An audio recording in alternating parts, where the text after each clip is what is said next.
12th class. बेटा हम लोग चैप्टर 9 कंप्लीट कर चुके थे। 10th हमने लास्ट क्लास में स्टार्ट कर दिया था। उसमें हम पढ़ रहे थे कि जो मील प्लानिंग हम लोग करते हैं उसको करते समय हमारे को किन किन बातों का ध्यान रखना चाहिए। बच्चों हमने उसके काफ़ी सारे पॉइंट्स पढ़े थे कि हमारे को जो हम लोग आहार आयोजन कर रहे हैं उस प्रोसेस को किस तरह से पूरा करना चाहिए। अब बच्चों एक बड़ा इंटरेस्टिंग टॉपिक है ये कि आहार आयोजन कैसे करें, how to plan a diet. बच्चों हमारे घर में, सबके घर में, बच्चों सभी के घर का बता रही हूँ, खाना जो बनाते समय जो रॉ मटेरियल हम लोग लेते हैं, जो भी हम कच्चे सामग्री जो लेते हैं उसको लेने का तरीका सबका अलग अलग होता है। कभी भी आप लोग देख लेना कि अगर हम 2-3 घरों का कंपैरिजन करें तो हम देखेंगे कि जो उनके आटे की जो टंकी होती है, जो कंटेनर जिसमें वो आटा रखते हैं, उसमें जो रखी हुई कटोरी है उसका साइज आपको सबके घर का अलग अलग मिलेगा। ठीक है, तो सब अपने घर के अकॉर्डिंग, कोई 2 कटोरी आटा लगाता है, कोई 3 कटोरी लगाता है, कोई शायद 1.5 कटोरी आटा लगाता है। तो सबका रॉ मटेरियल लेने का ढंग अलग अलग होता है। जैसे कि रोटी बनाने के लिए हम लोग कटोरी अलग अलग तरह की रखते हैं, वैसे ही बच्चों चावल लेने का जो तरीका होता है, चावल या दाल लेने का तरीका कई महिलाओं का अलग अलग होता है। चावल का जैसे होता है कि जितने पर्सन है उसके अकॉर्डिंग मुट्ठी भर करके चावल लेते हैं, या फिर कईयों का होता है कि गिलास भर के 1 गिलास 1.5 गिलास कितना चावल चाहिए, ठीक है, वो लेने का ढंग होता है। या फिर बच्चों कटोरियों का हिसाब चलता है, बड़ी कटोरी छोटी कटोरी, किस हिसाब से हम लोग हमारे दाल चावल का हिसाब करते हैं। तो ये सब बनाने का ढंग सबका अलग अलग होता है। एक बात का और ध्यान रखा जाता है कि बच्चों अगर आप रोटी देखो, ठीक है, अगर आप अपने घर की रोटी देखो या किसी अन्य घर की रोटी देखो या 2-3 घर की रोटी से हम लोग कंपैरिजन करेंगे तो सबकी रोटी का आकार है ना, मतलब जो उसकी गोलाई है, किसी की बड़ी होगी, किसी की छोटी होगी, किसी की बीच की होगी। तो और जो रोटी की मोटाई है, ठीक है, कई लोग बिल्कुल पतला, जैसा बिल्कुल पतला बनाते हैं, बहुत पतली रोटी बनाते हैं, कई लोग मीडियम रखते हैं, कई लोग बड़ी बड़ी मोटी मोटी अच्छी रोटी बनाते हैं। तो सबके रोटी लेने का भी ढंग अलग अलग होता है। अगर कोई व्यक्ति कहता है कि मैं आपसे कह रही हूँ कि बेटा आप लोग 12th क्लास में हो और कम से कम आपको पूरे दिन भर में 10 से 15 रोटी के बीच में जरूर आपको लेनी चाहिए, तो आप कहोगे मैडम 10 रोटी कैसे कोई खा सकता है।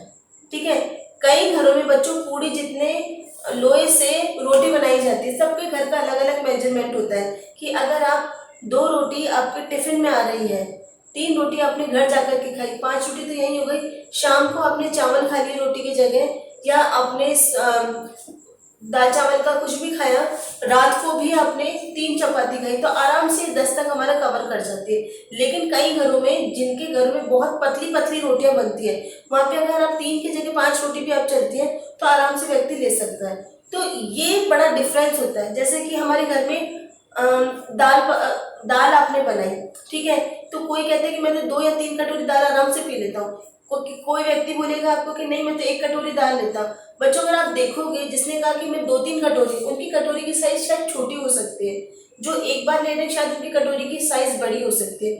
तो ये डिफरेंस चलता रहता है। अब कईयों के घरों में आप दाल देखोगे बिल्कुल मिक्स करी हुई होती है, उसमें दाल का दाना नहीं दिखता, ठीक है, पानी का मेजरमेंट सही चलता है। कईयों के घर में जो दाल होती है उसमें होता है कि दाल दिखती है, उसके ऊपर थोड़ा बहुत पानी होता है। तो पानी की क्वांटिटी आप कितनी ले रहे हो, ठीक है, दाल तो हमारी उतनी है, अपने 1 कटोरी 2 कटोरी जितने भी दाल डाली, लेकिन पानी का मेजरमेंट हमारा चेंज हो जाता है। पानी का मेजरमेंट चेंज हो जाता है तो इसी के अकॉर्डिंग वो सबके कटोरियों में जाती है, तो आपके पास जो मिलने वाले पोषक तत्व उनका भी अलग हो जाएगा। इसी तरह से बच्चों, जैसे कि आलू की सब्जी है या सूखी सब्जी है, कोई कई घरों में इस सब्जी को सूखा खाया जाता है, कई घरों में उस सब्जी में झोल बना करके तरी वाली जो होती है सब्जी वो अलग टाइप से खाई जाती है। बच्चों जो सूखी सब्जी आप खा रहे हो नेचुरल है, वो आपकी ज़्यादा क्वांटिटी में आपके अंदर जाएगी, और जो झोल वाली सब्जी है वो नेचुरल है, उसमें पानी भी आपके अंदर जाएगा, तो न्यूट्रिएंट्स तो हमारे को सूखी सब्जी से ज़्यादा मिल रहा है। तो कहने का अर्थ ये है कि सबके घर में खाना बनाने का मेजरमेंट और परोसने का मेजरमेंट अलग अलग चलता है। ठीक है बच्चों, एक बात का और ध्यान रखा जाता है कि हम ये चाहते हैं कि सभी को उनकी एज के अकॉर्डिंग सही मात्रा में पोषक तत्व मिले। बच्चों इसका ये चैप्टर बड़ा इंटरेस्टिंग है, इसको ढंग से समझना कि हम जिसको भी खाना खिला रहे हैं तो सबकी साइज लगभग एक जैसी हो। जब मैंने आपसे कहा कि आपकी एज में कम से कम 10 रोटी आपके शरीर के लिए आवश्यक है, तो बच्चों इसका मतलब है कि एक क्वांटिटी हम लोगों को फिक्स करनी पड़ेगी कि एक रोटी में कितना आटा होना चाहिए। ठीक है, तो आपको मैं बता देती हूँ, जैसे 20 ग्राम आटा है, 20 ग्राम की एक रोटी आराम से बन जाती है। ना तो वो बहुत पतली होगी, ना बहुत मोटी होगी, ना बहुत छोटी होगी, ना बहुत बड़ी होगी। तो एक मेजरमेंट हमने तय कर लिया कि 20 ग्राम की एक आराम से रोटी बन जाती है। 20 ग्राम आटे में 4 बिस्किट बन सकते हैं, या 2 ब्रेड की स्लाइस बन सकती है, या 2 टोस्ट आ सकते हैं। ठीक है, तो इसके अकॉर्डिंग अगर मैं आपसे कहती हूँ कि बच्चों आपको रोज 10 रोटी खानी है, तो इसका मतलब 20 ग्राम की एक रोटी है तो 10 रोटी होगी 200 ग्राम की।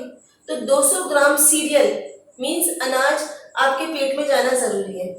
तो बच्चों ये जो डिफरेंस मिल रहे थे, सभी के घरों में अलग अलग जो मेजरमेंट है, बनाने का तरीका अलग है और परोसने का तरीका अलग है, उनके बर्तनों की साइज अलग है। तो ये सब जो डिफरेंसेस थे, इनको पूरा करने के लिए, इनको मतलब एक दूसरे से मैच करने के लिए हम लोगों को काफ़ी चेंजेस करने पड़े। तो बच्चों ये चेंजेस जो हमने करे हैं उसके लिए हमको एक टेबल बनानी पड़ती है। ये टेबल बच्चों मैं आपको नेक्स्ट क्लास में बताऊंगी। आज के लिए इतना ही। Thank you.